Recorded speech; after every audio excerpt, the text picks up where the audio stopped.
The minority in parliament is demanding the immediate suspension of what they describe as clandestine hikes in electricity service charges. Ranking member on the Energy and Mines Committee, John Jinapo, observed that the price hikes have been enforced since the beginning of February this year without the knowledge of the consumers, a situation he describes as insensitive. In an interview with Joy News, the Yape Kusogu MP said there are plans to hold the sector minister and officials of the PRC before the House if they ignore calls to suspend the new charges. You may be aware the minority has already issued a statement in relation to some price hikes with new service connection charges as it's been implemented by the distribution companies, that is ECG and NETCO.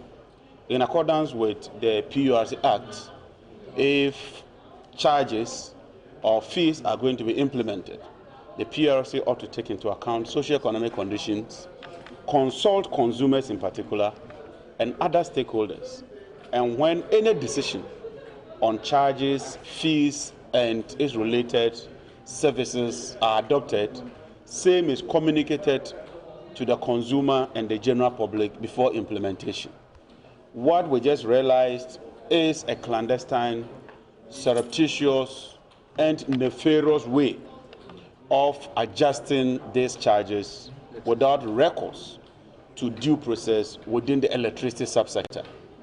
And so what the minority is calling on the PURC to do is to, with immediate effect, suspend these price hikes and resort to due process and ensure that the right thing is done. Failure to do so, the minority side within the Mines and Energy Committee shall use whatever legitimate parliamentary processes to ensure that the PURC is hauled before Parliament. Inasmuch as the PURC has some level of independence in the determination of fees, charges, and tariffs, the PURC cannot do that in a whimsical, capricious manner without due course to the law. And so we are calling for immediate suspension, especially the hikes that we are seeing. They are so astronomical that it defies logic. Indeed, if you look at the straight service, they are charging about 1,920. Pole extension, just pole extension, they are charging 4,400. Two pole extension, they are charging 6,700. Some of these increments are getting to about 100%. It's unacceptable. We would not accept that. And we think that the PURC should do what is proper, what is right. To attempt to take money out of the ordinary consumer's pocket through the back door is unacceptable. In a related development, we have witnessed serious increments, hikes, and prices at the pumps. Fuel prices continue to go through the roofs on a daily basis. Indeed, within a space of 1 year, we are seeing about a 50% increment in fuel prices. Government announced that it was suspending the price stabilization recovery levy. Even in these difficult moments, government has brought back the price stabilization recovery levy.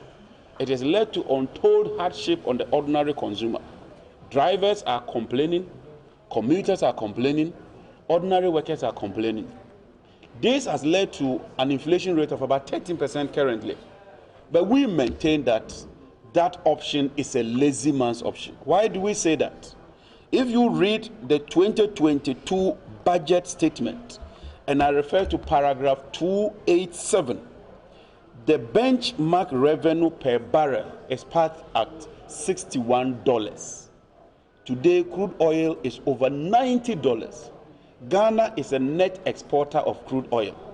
What it means is that we are making a windfall from this crude of over 50%. And so our position is simple. If you are making these huge revenues from our exports, it only makes sense that you use part of that money to cushion the ordinary consumer. This idea where, because of a mismanagement of the economy, leading to a deterioration of the currency, and passing same on to consumers is unacceptable. And so the minority is calling on government to ensure that it thinks outside the box, take pragmatic measures, in order to ensure that we cushion consumers. And from all intents and purposes, it does appear that based on the geopolitical system, crude oil prices may be increasing. And when crude oil prices increases, Ghana benefits. So how come that a country that's a net exporter of crude oil and benefits from crude increments tend to punish the downside, which is the consumers, with all these astronomical taxes? That is why we are raising these issues. Thank you very much. Honorable, if you want to add something.